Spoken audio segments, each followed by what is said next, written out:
Olá, tudo bem? No módulo 3 nós vamos falar sobre degustação e harmonização. Saúde!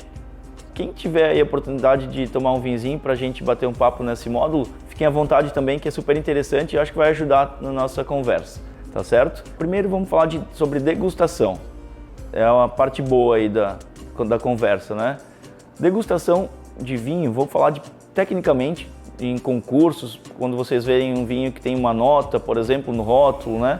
91 pontos de determinado avaliador, esse ponto ele foi feito, né, através de avaliações em 3 níveis. Quais são os níveis de uma degustação de vinho?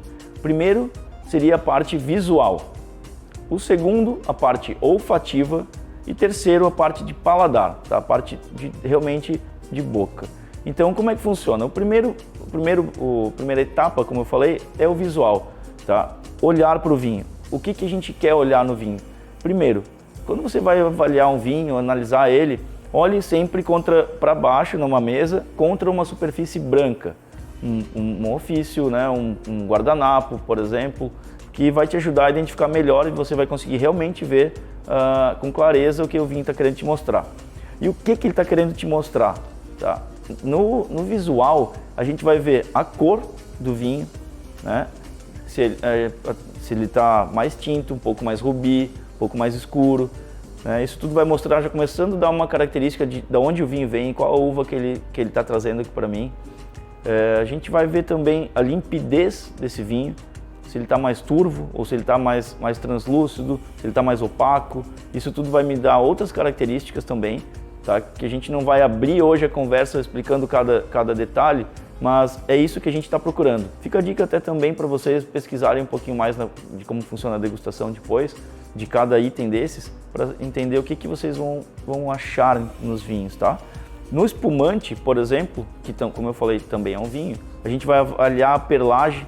Perlage são as borbulhas, né, as estrelinhas que o espumante produz, esse se chama perlage. E isso a gente vai avaliar no visual também, tá? São coisas que fazem com que o vinho possa ter uma nota um pouco mais alta, um pouco mais baixa, perante um avaliador técnico. Um outro detalhe que a gente analisa são as lágrimas do vinho, que a gente corre, né, a taça e vê a rapidez que a lágrima vai correr de volta para a taça. Isso vai nos indicar principalmente o álcool, a potencialidade de álcool que esse vinho tem, tá certo? Então, essa é a primeira parte, a parte visual de como a gente faz uma degustação. A segunda parte é a parte olfativa, né, o segundo momento. O olfato, ele é o carro-chefe numa degustação de vinho. Não é a boca, não é o visual, e sim é o nariz. Tanto que alguns grandes avaliadores de vinho no mundo têm o nariz assegurado, e por conta de realmente ser o principal estágio aí de avaliação de um vinho, o principal momento. Tá? É no nariz que a gente vai sentir os aromas, vai sentir os sabores que que o vinho vai nos entregar. A gente vai conhecer um pouco mais sobre esse vinho, sobre o produtor, sobre a região, tudo indica no nariz. E o nariz, ele é classificado em 3 etapas, em 3 momentos de aromas que a gente pode sentir, que é o aroma primário, aroma secundário e aroma terciário. Tá? O aroma primário é o cheiro o aroma que vem em detrimento da uva, a uva que está te entregando. Por exemplo, uma uva Syrah, tá? A uva Syrah eu vou cheirar e eu vou entender que é uma uva Syrah pelas notas de uma picânciazinha que ela vai ter no nariz, enfim, né? E alguns detalhes assim que te mostram que é aquela uva. São detalhes que vêm da própria uva. Então a uva tem os aromas primários. Os aromas secundários são alguns aromas que vêm em detrimento do mix, vamos dizer assim, de uva com solo, uva com a forma que foi produzida, né? Por exemplo, a gente tem muito basalto aqui, muita mineralidade no nosso terroir em Santa Catarina, por exemplo. Isso vai trazer junto, então isso é um aroma secundário, porque é algo que não é diretamente da uva, mas é algo realmente da terra, da geografia do lugar. Isso vai trazer para ti em aromas secundários. E por fim, aroma terciário. O aroma terciário são aromas que vêm de itens terceiros, qual é o principal item terceiro numa produção de vinho? A barrica de carvalho. né, que ela pode ser de alguns países, os principais são França e Estados Unidos, né? O carvalho desses dois países produzem muita barrica de carvalho, muita barrica para o vinho, e dali vem os aromas terciários. O aroma terciário também é conhecido como buquê. O buquê que a gente se ouve muito falar quando está, às vezes, em um restaurante, com um sommelier, em algum curso, fala-se de buquê do vinho, que é o aroma terciário. Então não se engane quando você pega um vinho jovem que não passou por barrica de carvalho e a pessoa que vai estar te apresentando cheira o vinho e diz que o buquê dele remete a determinadas frutas ou a determinados couro, alguma coisa assim. Não é. Buquê só existe em vinhos que passou por barrica de carvalho. Tá? Isso é uma pegadinha, às vezes, que a gente cai para querer falar bonito, para querer romantizar o vinho, gourmetizar, né? Não precisa disso. O buquê é só quando tem aromas vindos da barrica de carvalho, tá certo? Então, esse eu acho um ponto bem legal para vocês marcarem aí e saberem. A terceira etapa numa degustação é a parte de paladar. Na boca, a gente vai sentir o quê? O corpo do vinho. O que é o corpo? Para explicar para vocês, um pouco mais fácil. O corpo é igual a gente tomar uma água, né, ou um suco de polpa. A água você vai tomar mais líquida, mais fácil, não vai ficar na boca. E o suco, realmente, ele preenche um pouco mais, certo? Mais ou menos seria isso o corpo do vinho. Alguns vinhos um pouco mais leves, mais palatáveis, rápidos de tomar, e alguns que tu sente que preenche mais a boca, né? Preenche o céu da boca, as papilas, a língua, enfim, isso são a diferença de corpo. Outras coisas que a gente vai perceber, acidez, que acidez muita gente pensa na acidez como um vilão, mas a acidez é realmente algo que vai dar história para o vinho, porque a acidez é uma das características que faz o vinho ser longevo e ter um vinho de guarda, por exemplo, né? E outra coisa que a gente vai encontrar são os taninos. Taninos, o que são? São partículas que estão na casca da uva e na semente, e no vinho principalmente vem a parte da casca que a gente vai sentir, tá? Essa substância, os taninos, são o que dá astringência na boca, dá uma astringência na gengiva, no final da garganta, e faz com que muita gente não goste de vinho seco ou não goste de vinho amadeirado, como o pessoal fala, por conta do tanino. Mas não é a madeira, muitas vezes, é sim o tanino, essa substância que está na casca da uva, principalmente na uva tinta, né, que dá essa sensação e traz vinhos normalmente mais gastronômicos. Então, um vinho que vai casar muito bem com alguns pratos em restaurantes com mais facilidade, tá certo? Os taninos, né, trazem um vinho gastronômico, isso que muitas vezes afasta pessoas do vinho por conta de não entender, não saber como tomar o momento de tomar um vinho um pouco mais tânico, que a gente fala, e enfim, mas é algo muito bacana e muito marcante aqui, inclusive na nossa região, temos vinhos com bastante tanino e super nobres e super bem evoluídos, vale a pena ir atrás e pesquisar um pouquinho mais sobre isso também, tá certo? Uma outra coisa que a gente busca na boca é o retrogosto.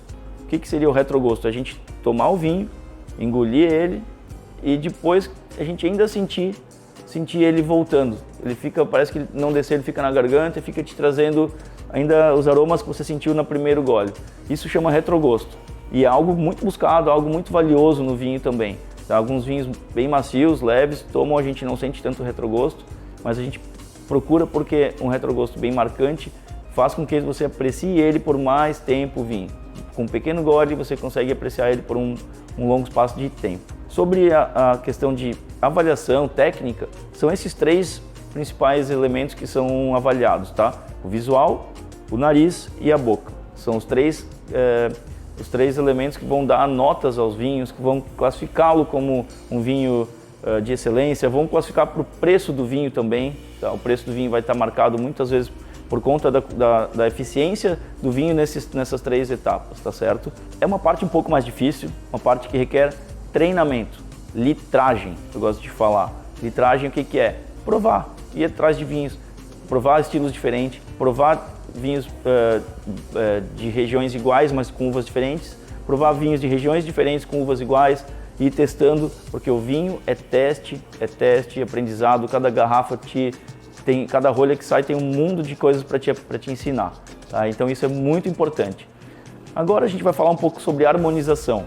A harmonização no meu ver, é algo que gourmetizou o vinho bastante e que faz com que muita gente tenha um receio de escolher o vinho no restaurante, de falar sobre o vinho, pois não sabe com qual comida ele vai combinar.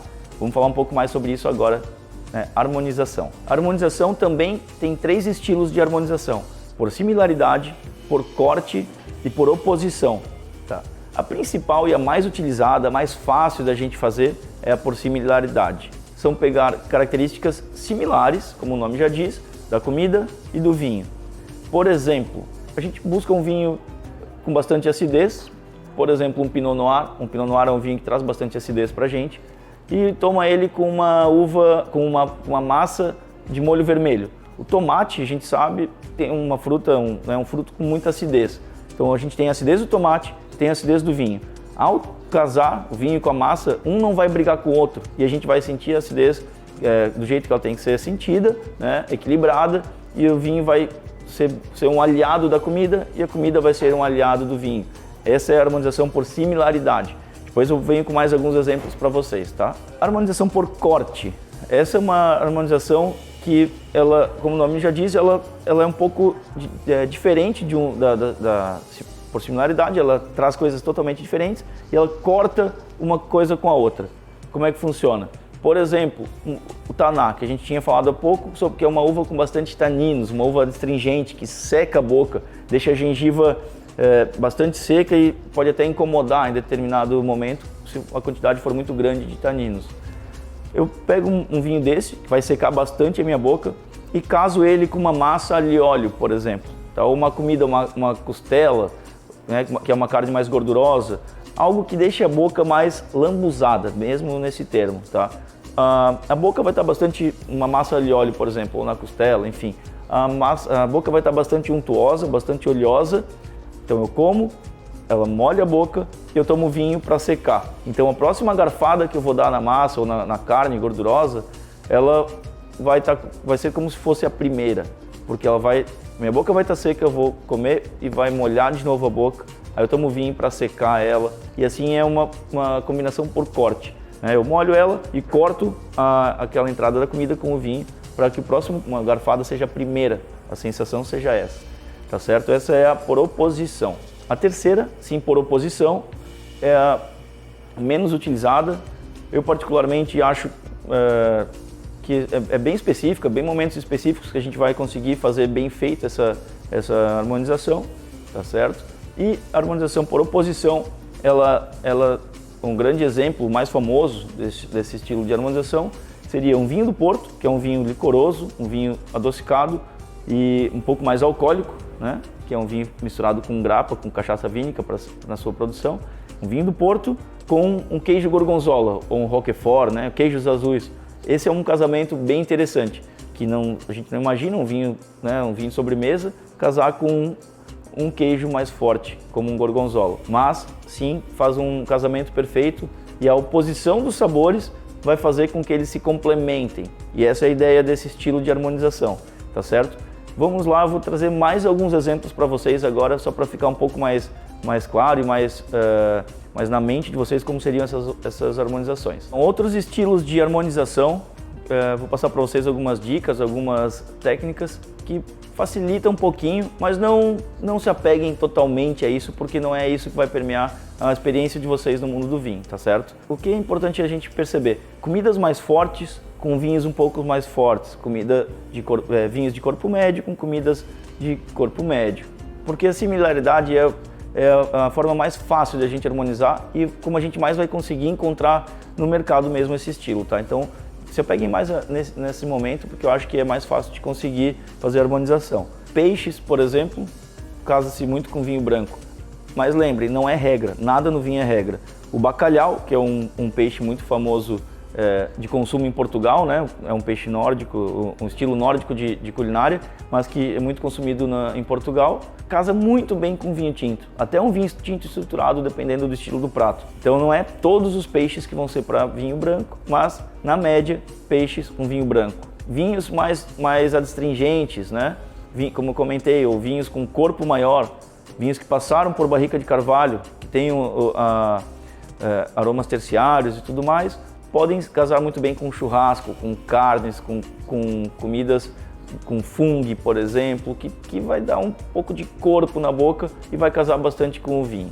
Uma pegadinha que eu acho legal falar para vocês, essa aí é clássica, assim, muita gente cai, eu acho que todo mundo cai e é induzido até pelos supermercados e pelas lojas aí especializadas. Queijos. Chegou perto do inverno, a gente, né, tá em momento de inverno agora, a gente vê todo mundo atrás para fazer uma tábua de queijos e vinhos, uma noite de queijos e vinhos, certo? Quando a gente faz noite de queijos e vinhos, a harmonização é super complexa, super complicada, mas a gente quer harmonizar um vinho com uma tábua com 6 variedades de queijo, certo? Porém, cada estilo de queijo vai combinar melhor com um estilo de vinho. E pasmem, a maioria dos queijos vão combinar com vinho branco.